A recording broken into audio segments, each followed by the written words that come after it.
No matter if points are gained or points are lost, there will be much to discuss. For analysis regarding tonight's Winnipeg Jets game, here are Dave Manouk, Ezra Ginsburg, and your host, Drew Mandel. The Illegal Curve post-game show, presented by Play Now, the official sports betting partner of the Winnipeg Jets, starts now.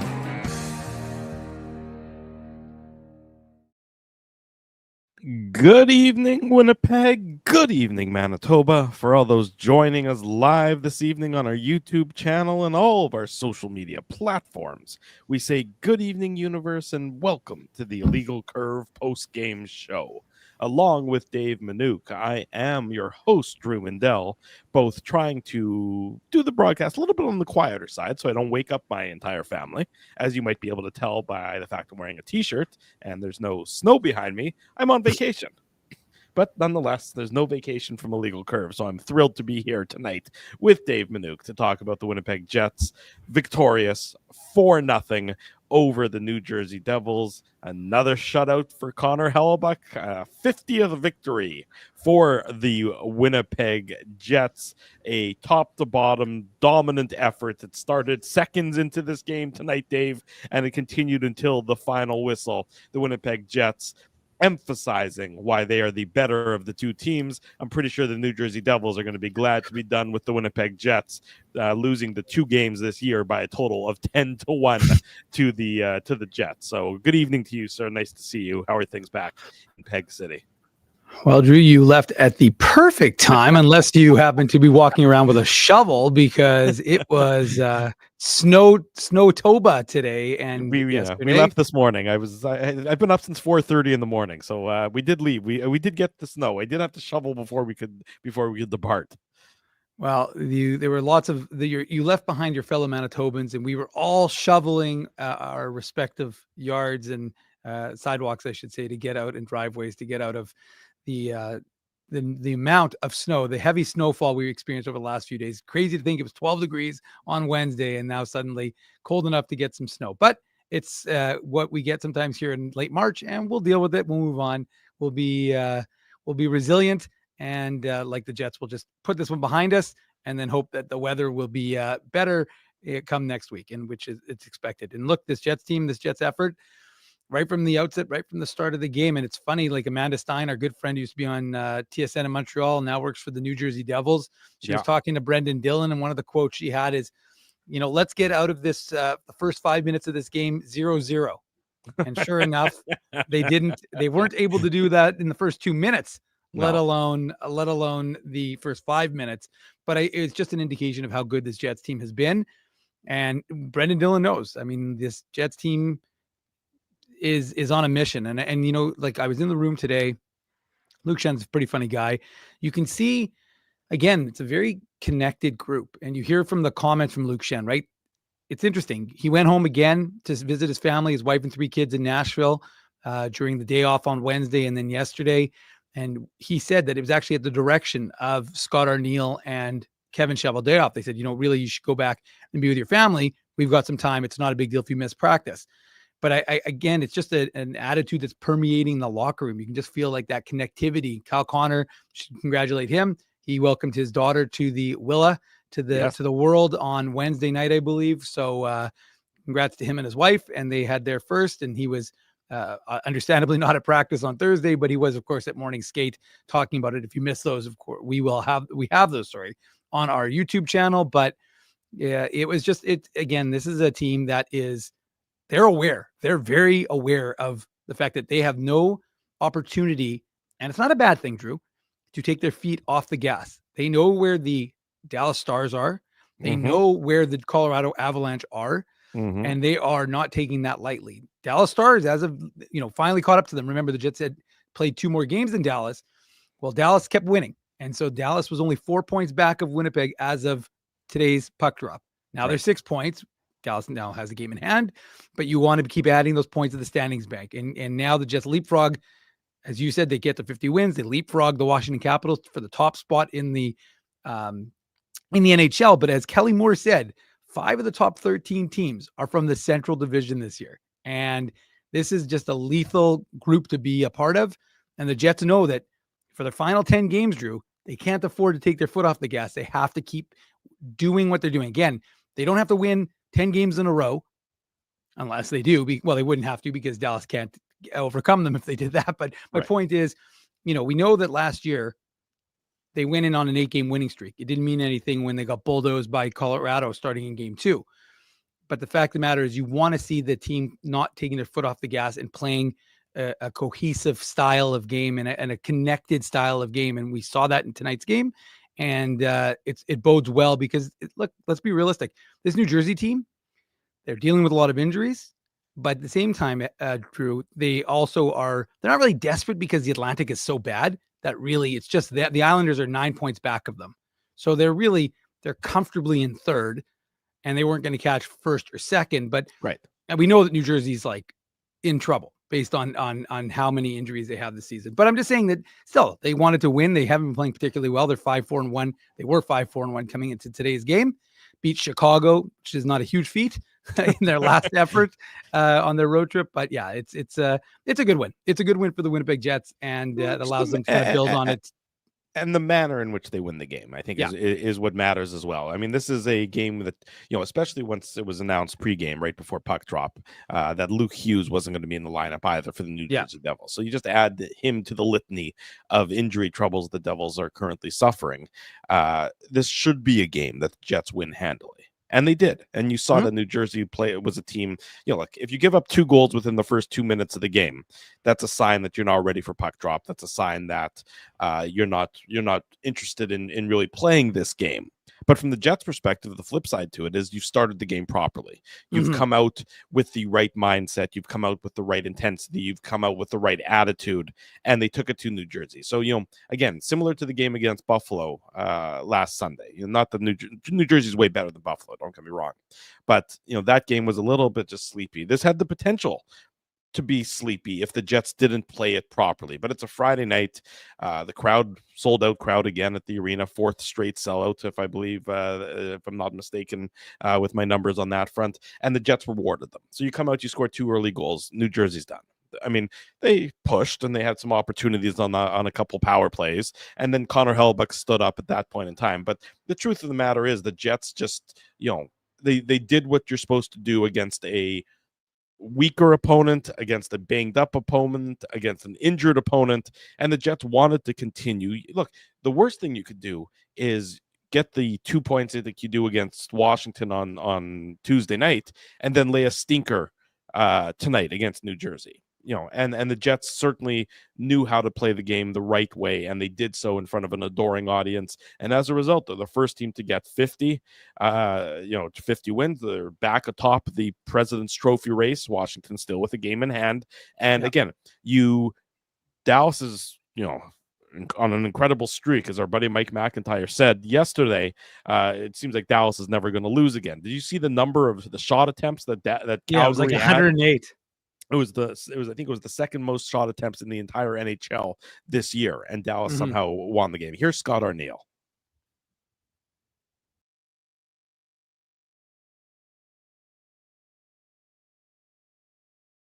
Real strong night, lots of pressure everywhere. What did you see that was, effective for you guys tonight? Kept it out of the middle. There really was nothing, whether that was seam passes or plays going in there for shots. Did a real good job, even though that one in the second where they got stuck out there. Really, the stuff was Helly had to make some stops that the pucks got in close around the crease. But at the end of the day, we're just doing a really good job with our sticks, taking the lanes away, not letting stuff get in the middle of the ice. You had 2 kind of unsung guys pop for a bunch of offense. I follow with a spinning backhand for one, and then Gustafson gets one too. What did you see from those guys? And what's the sort of sense of pride that you have when that happens? For Gus, it's great, obviously, that he's had limited games this year, but every time he's come in, he's been effective and he's done all the right things. And tonight, to see him get rewarded, that's great. And his teammates were pretty excited. Glad to see that one. And with Al, he's taken advantage of the opportunity. For both Gus and Al, they've getting a chance to, in Al's case, play a lot more and playing with that top line, and then Gus getting the lineup. Those are just situations guys taking advantage of opportunities that have been put in front of them, and I think our group has done that all year, and that's helped with our success. In putting Iafallo on that top line. You know, part of it was to kind of get that beaten potatoes, so to speak, like what Gabe brought along the wall in certain ways. But, you know, 2 goals tonight, some offense as well. What have you seen from him in the top line role so far? Well, he's been real good. You know, like you mentioned, there's things that he has to do as that line mate. Get in the net, look where he scored both his goals. You know, he's right near, I know one was on the power play, but he was right beside the crease. The other night on JMO's goal, he was right driving the middle lane and obviously getting some traffic on the goalie. So he knows what to do. He does it whether he's on the fourth line or he does it on the first line. He's a smart hockey player, but he's competitive and he goes into the hard areas and he wins a lot of his puck battles. David Gustafson mentioned that, you know, that Alex is very aware of different situations, and that's a big part of what, you know, allows him to play in different roles. Has he changed his game at all or added different levels with Scheifele and Connor, or just what he usually does? No, best? I don't want him to. He better not. I think that's part of his DNA. The thing about Allen is, if you notice, he's first over the boards on the PK. I know he's on our second power play. Now he's been bumped up, obviously, with the injury, but he's already been playing all year long in 2 of our specialty teams in key spots. So, you know, to add this more, add more ice time, being with that top group, he knows what he has to do to help that line have success. And you just saw it on the goal. He drove the middle and got down there again, and thought maybe he shoot it on his forehand into the net, but they added to the drama of it by going to his backhand. Scott, the David Gustafson spoke how the goal that the line scored was a lot of chaos in front of the net. Whether it's Kapari or Gustafson or even Iafallo when Velarde was healthy, are you hoping for sort of that energy chaos aspect from your fourth line? I'm always hoping our fourth line is energy. You know, and they can eat up minutes, can play in the other team's end, and sort of whatever that combination has been since the trade deadline, it's been really good. I know even before I shouldn't say that, but because Tanev's here now too, he brings a little different element with speed and, you know, just running into people and causing that havoc that he does. And when your fourth line can do that goes a long way. And you know, as long as I continue to make sure I get them out there and not be afraid to go against whether it's the top line or whether it's you know, the fourth line or whoever they're matching up, then they go and do good things, do good minutes, grab good minutes. That's all positives for us. And Connor Hellebuyck, his 7th shutout of the season, he spoke about how he really appreciated the MVP chants from the crowd. What did you think of the crowd chanting MVP? Yeah, I mean, our crowd has been awesome all year. They recognize, you know, whether it's great plays or great players. And, you know, I know that a few guys have hit milestones this year, but, you know, if you were to ask us to vote as our team, we'd vote Helly as the MVP. And I think that a lot of people recognize how great he is. And, you know, he's not done. He's got a lot of work ahead of him still. But at the end of the day, that's always nice to hear. Scott, we often talk about Kyle Connor's finishing ability, but he'll hit 50 assists, I think, or yeah, for the first time. I mean, yep. what can you say about his vision and? Yeah, no, he's always been a heads up, you know, great vision guy that he can make plays. I know he likes to shoot it more than pass it, but tonight, you know, he did that. He made some plays. I think everybody probably thought he was going to fire that pass or that shot after he got the pass, and makes a great play to Al, and obviously catches a goal to the net.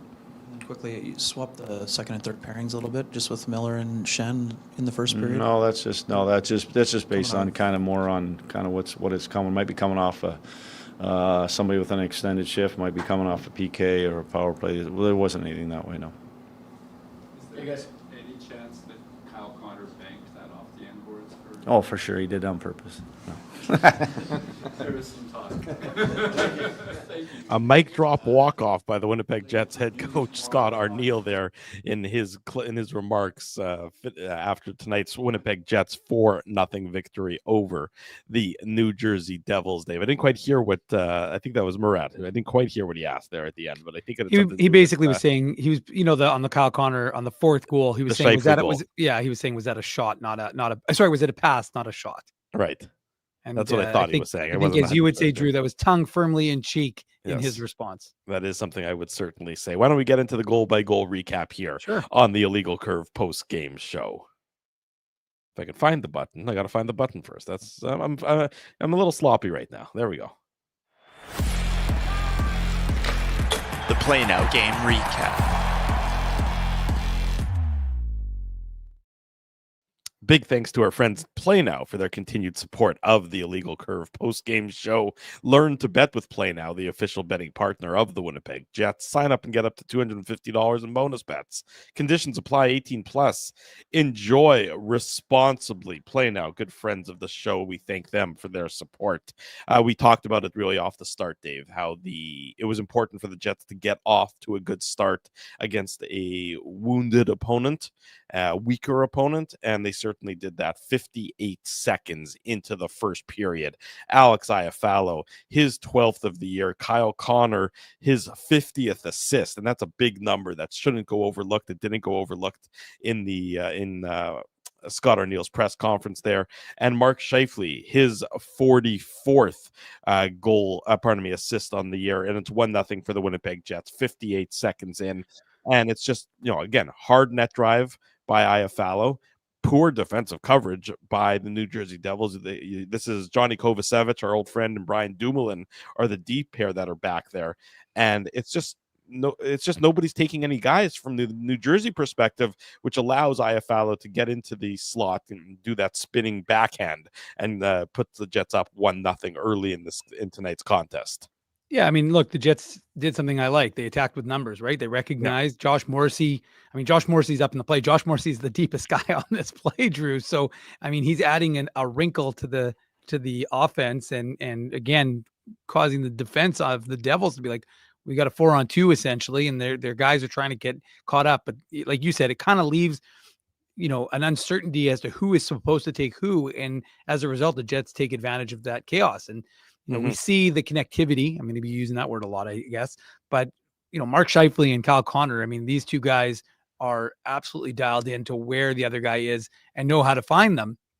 And as you mentioned, I mean, look, Kyle Connor, not by accident that he gets 50 assists. And we often talk about how good his passing is. So he gets up to the 50. And I'm a little surprised. I thought more folks would jump on this, but with the secondary assist, Mark Scheifele becomes the all-time points leader for Jets 2.0. He passes Blake Wheeler in that mark. So I was, again, I guess because of the need to acknowledge Atlanta records, not necessarily with Fo. And I'm not poo-pooing Atlanta. I don't do that. But again, to be clear, the folks in Winnipeg and Manitoba and across Canada and the US who are Jets 1.0 fans are going to focus on that.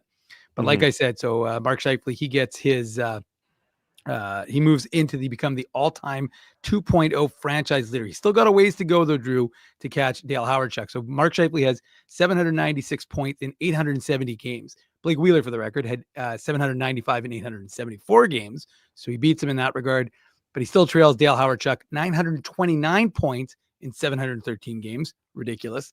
And Thomas Steen, 817 points in 950 games. Good old number 25. So Mark Scheifele, if he wants to be the all-time Winnipeg-based NHL leader, he's going to have a few years to go before he catches Thomas Steen, former city councilor Thomas Steen, and of course Ducky. So he'll get there eventually, but for now he passes Blake Wheeler, the old captain of the Jets, as the all-time leader. And again, it sets the tone for the whole game, right? This is the Jets. We know how lethal the Jets have been when they score first, when they have the lead going into the third period.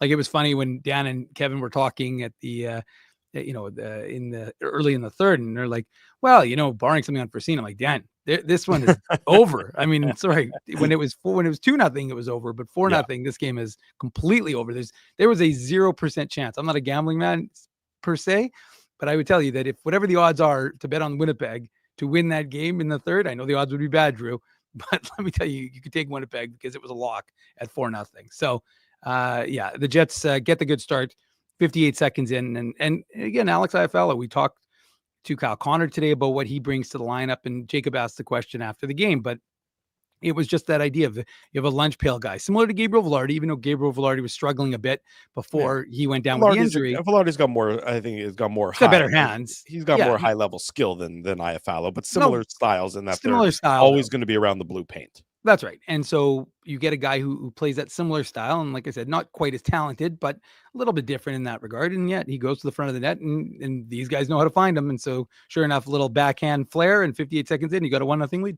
That's right. And it does not take the Jets very long at all to make it 2-0. It takes them, in fact, 54 seconds later. David Gustafsson, he gets back in the lineup with Rasmus Kupari having a setback in his return from injury. So Kupari is going to be, he's listed as day-to-day, but it sounds like he's going to need a little bit of time. So Gustafsson gets back in the lineup. Sorry, Drew, that's worth mentioning. I mean, Scott Arneal talked about it today, but he did say that there was a bit of a setback, a minor setback, he called it.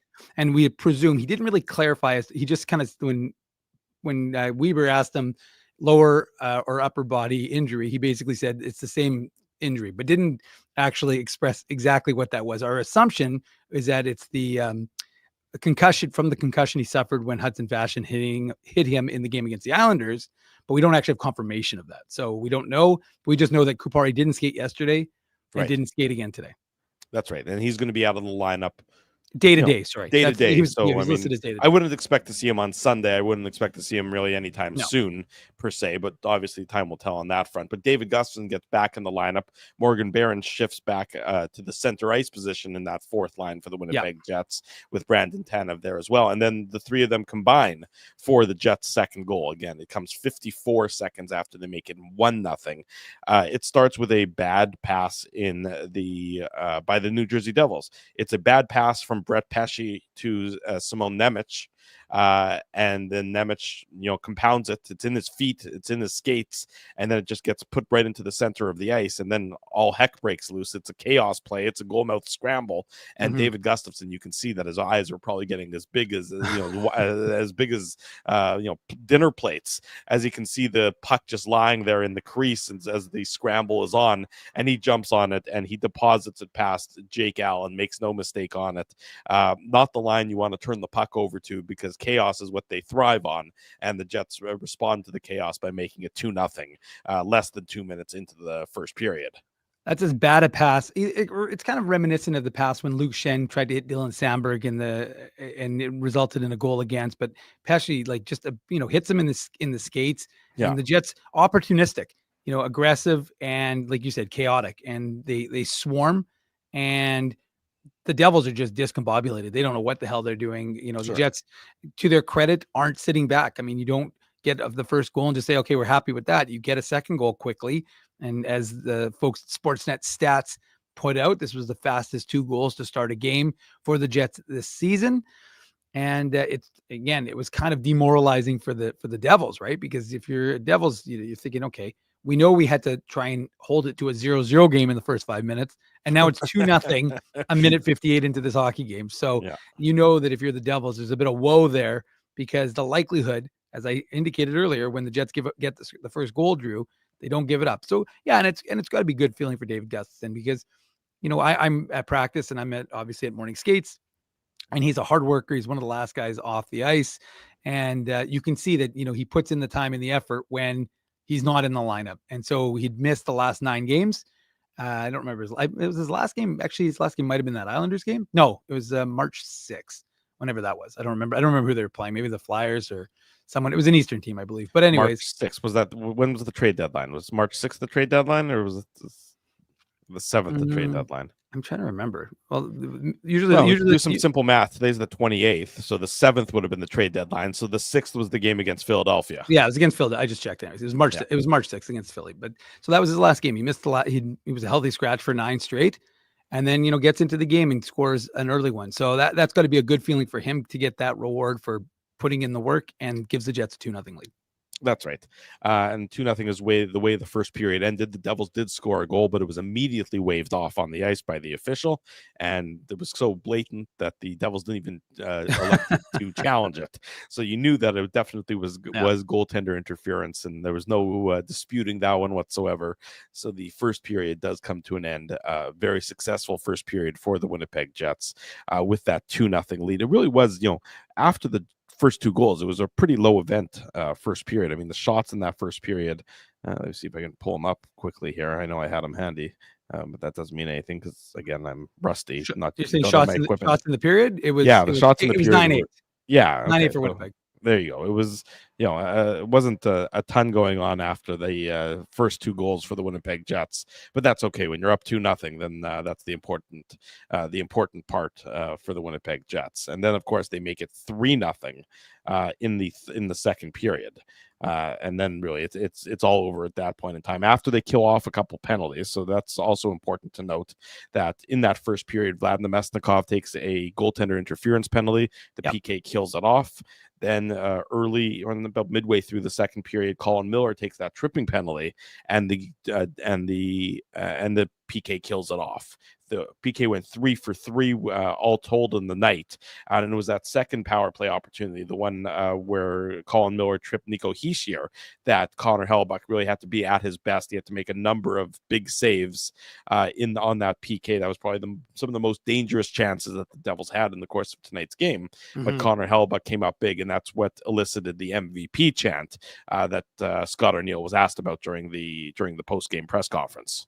Yeah, and again, there's a reason why. If you look at his numbers, right, it's what he's been able to do this season, and he's just big and boring and calm, and that's what the Jets want, and that's what you want from the goaltender. And he's.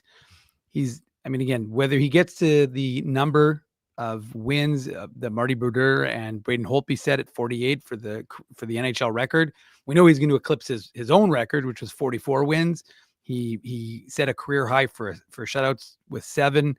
And he got his 44th overall. So, Connor Hellebuyck was solid again. And like you said, Drew, I mean, there wasn't a ton of action. This wasn't a very high event game overall, but when they needed him, as we've talked about, and I suspect if we talked to him right now, he would say that he would credit his team for what I mentioned, I want to say on one of the last week's shows, talking about how the guys have allowed him to know where the shots are coming from.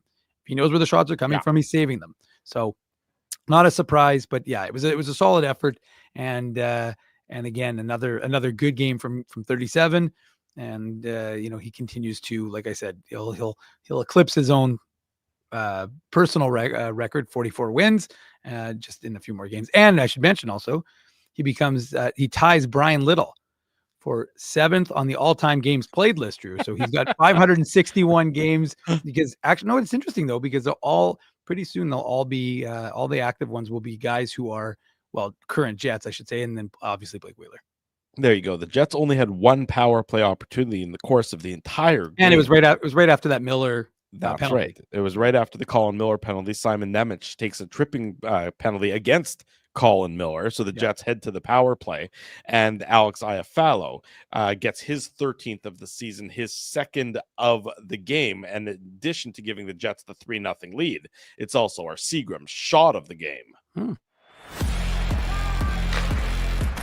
Seagram shot of the game. Big thanks to our friends at Seagram's for their continued support of the Illegal Curve post-game show. Seagram's 83 is Manitoba's favorite Canadian whiskey. And of course, we do recommend that you choose any of the fine Seagram's products whenever you choose from your local liquor mart. The reason I chose this one, there wasn't really a clear-cut obvious answer for this one.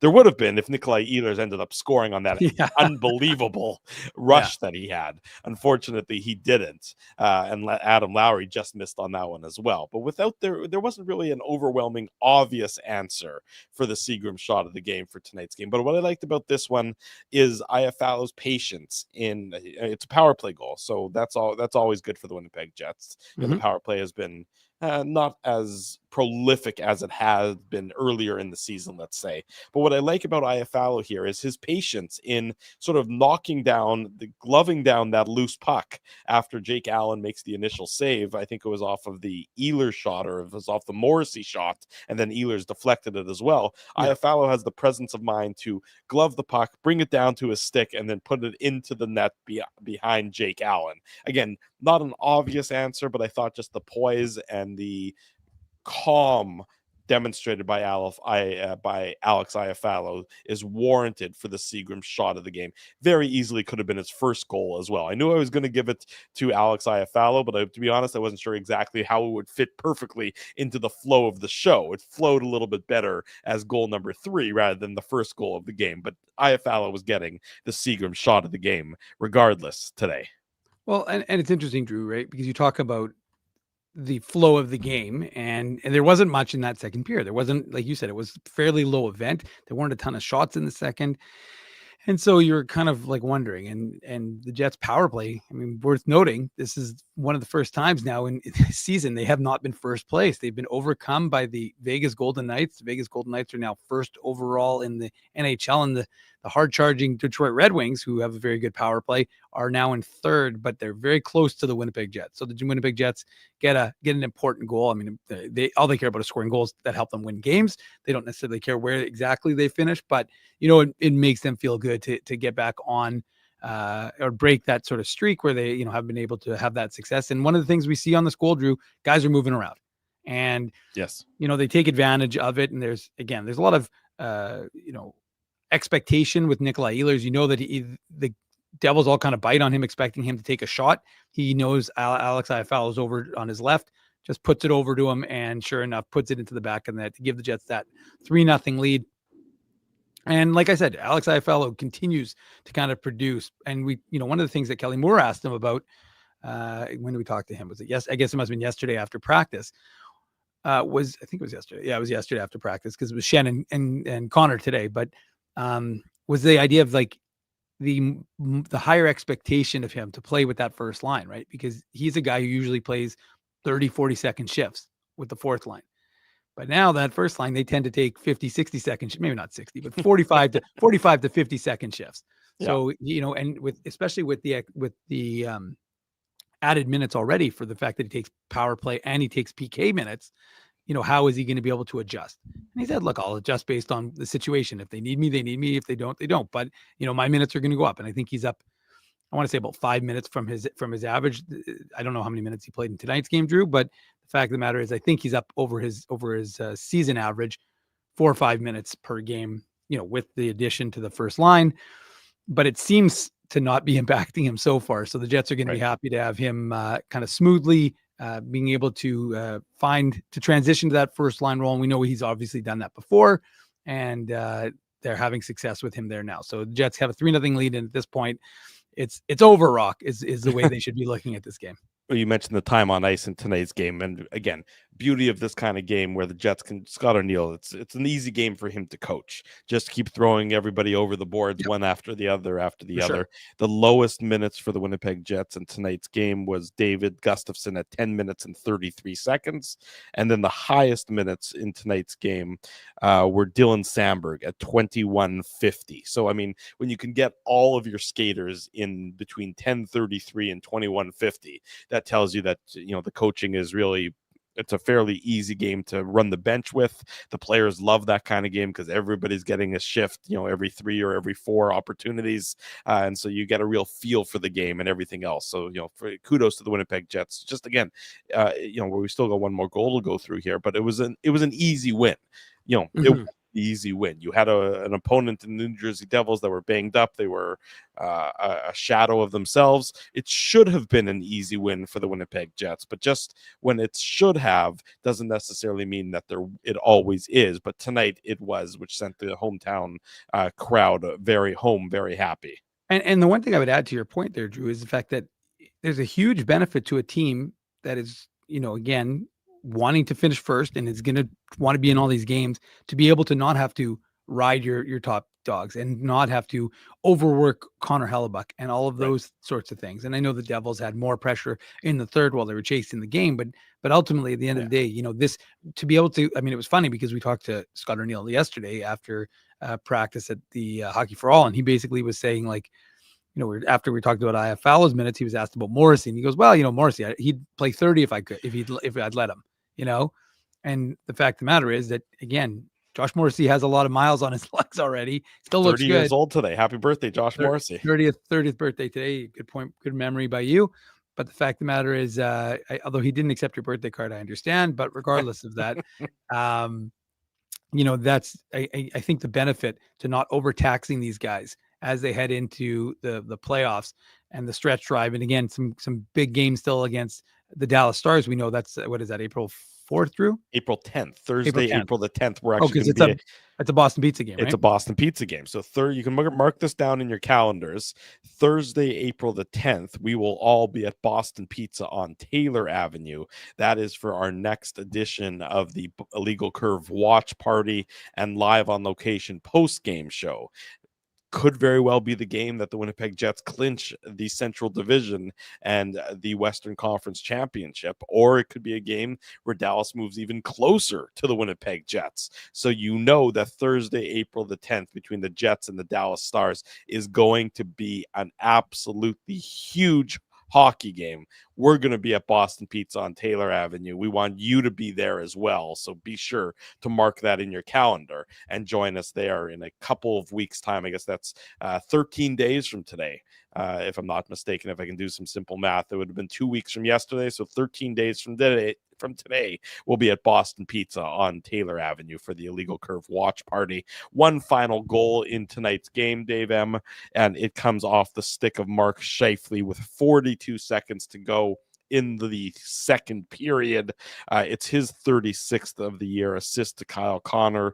That's assist number 51 for Kyle Connor. The dynamic duo for the Winnipeg Jets pick up a loose puck right at the defensive blue line. They come in to the Devil's zone, and Connor rips a shot that goes, I think Jake Allen gets a piece of it, and that's why, and it deflects off of the end boards and right back out in front, and Mark Scheifele is untouched, and he's in fact behind Jake Allen, and he's able to put it into the empty net. And I think the important part is that after Connor shoots, Scheifele doesn't change his approach. He's still going hard, driving hard right towards the Devil's net.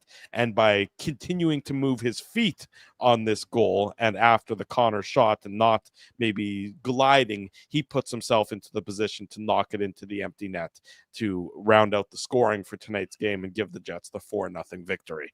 And play to the end of the game, play to the end of the period, right? Not be complacent, not be satisfied. And I like, again, Mark Scheifele's stick is very good because he steals that puck in the Jets end.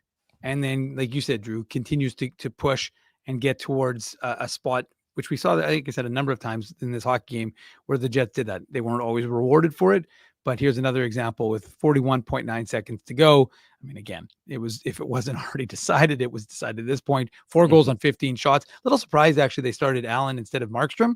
But, regardless, I don't know that either goaltender I don't think either goal would have made a difference tonight. I don't think so either. But I'm just saying I was just a little bit surprised because, again, not that the Devils are desperate for wins, but, this is just it's a good, whether it was intentional or not, I don't know if it was. I mean, the only person who can answer that is Kyle Connor, and we don't know if he'd give us an honest answer or not. But it's his 51st assist, as you said, and Mark Scheifele gets to the it was a second point of the game for him, so he's at 80 points for the third time in his career. He's on pace for a career high of 89 points this year if he keeps up his current pace. So everybody's having career years, and hey, that's a good sign for the Winnipeg Jets because it's all that production is leading this team to 50 wins, 104 points now, Drew, I believe, and top spot in the NHL. Yeah, exactly right. And with tonight's victory, they do have 104 points. They move one up on the Washington Capitals. The Capitals will be in action. Lost, by the way, to the Minnesota Wild the other day. They did. You're right. Yeah. Exactly right. So the Capitals have an opportunity. I think tomorrow they're in action, if I'm not mistaken. But I'll tell you what, we'll go to break. We'll come back and we'll preview tomorrow morning's Illegal Curve hockey show. We'll take a gander at the out-of-town scoreboard. We'll see where things stand on the playoff race. So much more to come. The Jets win handily 4-0 tonight. Connor Hellebuyck, his 7th shutout of the season to set a new career high for him. The MVP chants were raining down from the stands at Canada Life Center. Warranted, as he certainly should be. If I had a vote, he would be my vote for the most valuable player in the NHL this season. But much more to come. You guys are all the most valuable audience members. So when on our way out, when we go to commercial, this is a good opportunity for you to smash the like button, to subscribe to the podcast, and turn your notifications on so you get alerted each and every time we go live with the Illegal Curve hockey show and the Illegal Curve postgame show, much like we will do tomorrow morning at 9 a.m. Central Time. So much more to come. Don't go anywhere. Drew Mandel Dell, Dave Minuk with you. The Jets victorious 4-0 over the New Jersey Devils. More of the Illegal Curve post-game show coming your way. We want to thank you for not betting with Play Now and choosing our illegal gambling site instead. Because we couldn't afford things like this without your money.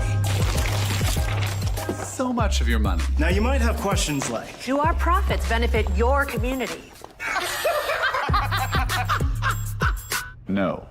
Or bet with Play Now, Manitoba's local legal and secure gambling site. Dining, entertainment, parking, and convenience, all in one spot. City Place is located in the heart of downtown Winnipeg, attached to the Canada Life Centre.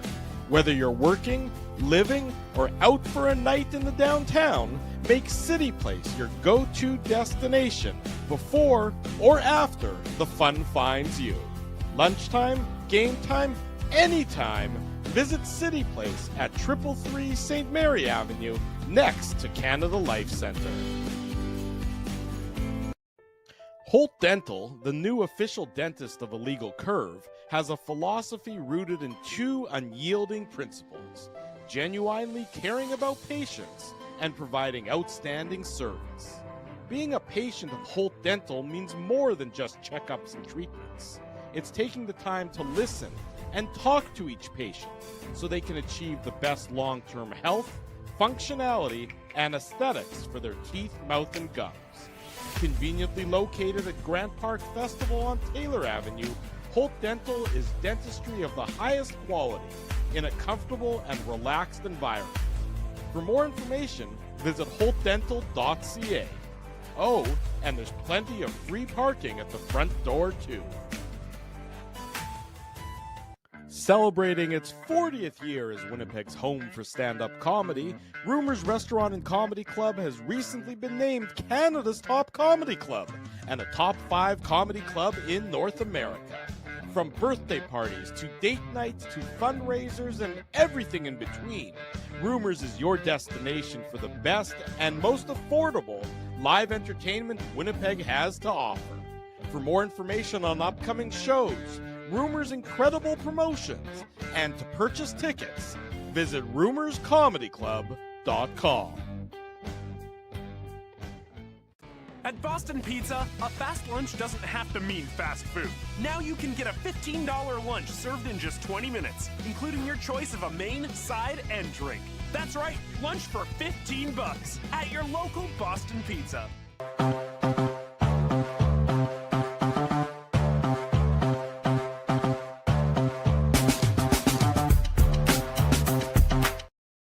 Welcome back to the Illegal Curve post-game show. Drew Mindell, Dave Minuk with you here, talking about a Winnipeg Jets 4-0 victory over the New Jersey Devils. The Jets put a little bit more space between them and the Dallas Stars, now up to 6 points between the Jets and the Stars in the battle for first place overall in the Central Division. Of course, Dallas with a game in hand, and they continue to absolutely roll as of late. So it'll be interesting to see how long this dogfight for first overall in the Central, and conceivably, it could be first overall in the entire NHL, because if Dallas were ever to catch the Jets, that's how lofty they would be in the standings. Of course, we don't know what Washington would be up to, but anyways, that's just some thought as to sort of how silly it is between the Jets and the Stars and how tough that Central Division is, Dave. Yeah, no, it is wild, Drew, and don't forget about those Colorado Avalanche who are going to go up against the an afternoon game against the St. Louis Blues. Those similarly red hot St. Louis Blues. So we'll see what's going to happen there. I don't know who's Dallas playing tomorrow. Dallas is playing the Kraken. The Kraken. They have a weird pulverize the Oilers.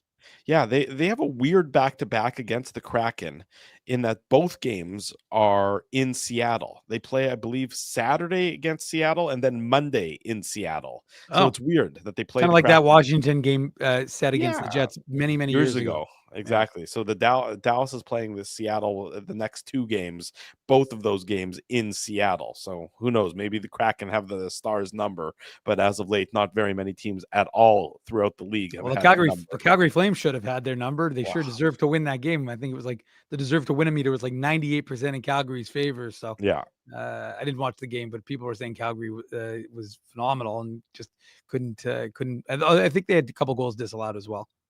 Yeah, it was a silly one, but Dallas will continue to keep their good feelings going because they'll need it. They'll need every last win to be able to catch the Winnipeg Jets, who took care of business tonight on home ice against the New Jersey Devils. A quick look, like I said, at the out-of-town scoreboard. The Rangers are in Anaheim. They're up 3-1 on. Sure, you're not going to read all the out-of-town scores. No, I'm not. I'm you got to go. Only do the ones that are relevant. I mean, God, that's all I'm doing. People in New York and Anaheim don't care about the Rangers score. Certainly, folks in Winnipeg don't care about that. The only one that would be borderline relevant for the Western Conference playoff race, well, Utah got 1 point against the Florida Panthers, but I'd say they're too far gone that's not going to make a difference there. But Vancouver both blew a 3-0 lead and staged a comeback, but they ultimately fell in overtime to the in the shootout to the Columbus Blue Jackets. So 7-6. Vancouver lost 7-6. They were up 3-0 over the Blue Jackets and blew that game. And so as a result, Vancouver now 4 points behind the St. Louis Blues for the final playoff spot. The Calgary Flames are still the team to watch there in my mind. They're 6 points behind the Blues, but they do have those 3 games in hand on St. Louis. But speaking of St. Louis, we just received a text message from Ginsburg. Jeremy Rutherford, our very good friend who's covered the St. Louis Blues for years upon years upon years, and of course covers the Blues for The Athletic, is going to join us tomorrow morning on the Illegal Curve Hockey Show to talk about the St. Louis Blues and their incredible performance as of late, which has brought them back from the depths of the Western Conference to being in that second wildcard spot, and certainly the hottest team in the NHL since the Four Nations break. Yeah, and sorry, Adam Douglas asked a question in the chat as to whether practice is still on. Practice is still on. I am reliably informed by the Jets communication staff, not me personally, well, technically me personally, in our group chat. So I can attest to the fact that if you want to go to the practice, it is a go. I believe at noon tomorrow at Hockey for All Center. So if you want to see the Jets practicing, I can't promise that all the Jets will be there. It may be an optional, but it's because Sunday's game is a matinee as well. 2:00. Yeah, so it's a noon practice tomorrow, Hockey for All Center. So it's open to the public. If you'd like to go, you can go and check out the Jets practicing at noon. There you go. That'll be something fun for people if they're looking to do that tomorrow afternoon. But of course, that's perfect timing because it'll be after the Illegal Curve Hockey Show, which will start at 9 a.m. tomorrow here on our YouTube channel. Kevin Sawyer is also going to join us. So Kevin Sawyer is set to join us, and Jeremy Rutherford set to join us tomorrow for another edition of the Illegal Curve Hockey Show. So we're looking forward to that getting underway in about 10.5 hours time, and then Saturday afternoon we'll be back for the post-game show following the Jets and the Vancouver Canucks. The Jets, of course, recently embarrassed by the Canucks, look forward to an opportunity to maybe gain some revenge over the Canucks. So that'll be Sunday afternoon with post-game show right around the 4:45 mark or so before the Jets head out west for the 3-game Western road trip where they will go to Los Angeles, they will go to Vegas, and they will go to the Utah Hockey Club next Saturday, 8 days from today. So all things we can look forward to here on the Illegal Curve YouTube channel and, of course, on the Illegal Curve post-game show. Final thought to you, Mr. Manouk, before we wrap this one up. Big shout out to Jordan and Lexi. I met Lexi, who was a waitress at a restaurant I like to go to every once in a while, Drew. Right. She recognized me from the show. She said, my boyfriend watches your show all the time. His name's Jordan. So shout out to Jordan. Thanks for watching the show. We appreciate it. There you go, Dave. Look at you giving the dap to Lexi and Jordan. So, well, I mean, you get recognized out and about in Winnipeg. It's kind of nice. So I was like, all right, true. I'll give. I want to thank them and thank them for watching the show. I thank everybody for watching the show, anyways. But I want to give a shout out. That's perfectly fine. That's lovely, Dave M. Winnipeg famous. Definitely not. But the other thing I was going to say is, although I will share the story. So Lexi said, "Can I take a picture with you?" We're going to send it to him. So I said, "Sure, why not? Whatever." And then my cousin was there, and she said to me, she's like, why are you taking a picture? Like, did you just take a picture? Like, she couldn't comprehend why we were taking a picture. And I said, well, like, and I explained, she goes, oh, I thought you just wanted a picture. I'm like, you thought I just randomly wanted a picture with our waitress? Like, that's a little bit bizarre, but anyways, it was a lot of fun was had that night. Anyways, I will say, is your boy Bruce, wrong restaurant, but I will say, keeping it to hockey. Yes. The Manitoba Moose picked up a big, and I'm not going to go to Moose Moon right now, Drew. Okay, good. The Moose did pick up a big 2-1 win. Danny Zhilkin gets the game-winning goal. Elias Salamonson and Brad Lambert set him up for it. I haven't had a lot of time because, of course, folks, it's focusing on the Jets. Can focus on the Moose yet, but I will go back and watch some of the Moose game and, of course, share that with you later. So the Moose pick up a critical win. They're still 11 points back with 9 games to go, and they have another game tomorrow night against Rockford. So if they can get a clean sweep, which they haven't been able to do since mid-January of a 2-game set against the team, they'll be 9 back with 8 games to go. Not impossible, but highly improbable. But again, you still want to see, and we'll see what prospects end up with them, because going to the OHL playoffs, WHL playoffs are on right now. And like I said, go to illegalcurve.com. It'll be in the notes tomorrow. I'm not going to go give a big rundown, but I will say in game 1 of the OHL playoffs for Colby Barlow, 3 goals and 1 assist for the Generals. So he was first star of the game. He was rolling along for Oshawa. So big game for him. And like I said, Zach Naring drew double overtime, had the primary assist. So lots happening. And again, if you want to find out about them, we've always got it on illegalcurve.com. And last but not least, last revelation, Drew, I have an admission. I have a something to share with the audience. Oh dear. I tried my first pierogi. I did. I saw JC saying, well, I was at a different establishment actually, and they had pierogies. They had fried pierogies, totally vegetarian. I was like, oh, I'll give this a whirl. Why not? I'm getting something I can share with the audience. Tried it, loved it. Yeah. So I'm on the pierogi train. I don't know if, although I was told I wouldn't like boiled, so I'm not sure I'm going to be able to like the boiled ones. Got to go with fried. Fried is the way to go. The fried pierogies. Dave M. Well, there you go. Look what we've done. We've turned over. We've taught an old dog a new trick, and all of you are to give thanks for that. For you are the motivators. You are the people who've driven Dave into the awaiting arms of pierogies. So good job, everybody, for getting Dave to try a food that the rest of us have tried numerous times, thousands of times in our life. But nonetheless, Dave, good job. Thumbs up to you. You get for your pierogi acknowledgement. Is that you eating? Oh, that's a picture of the pierogies? Yeah, fried pierogies. Okay, beautiful. I love it. I'm glad you enjoyed them.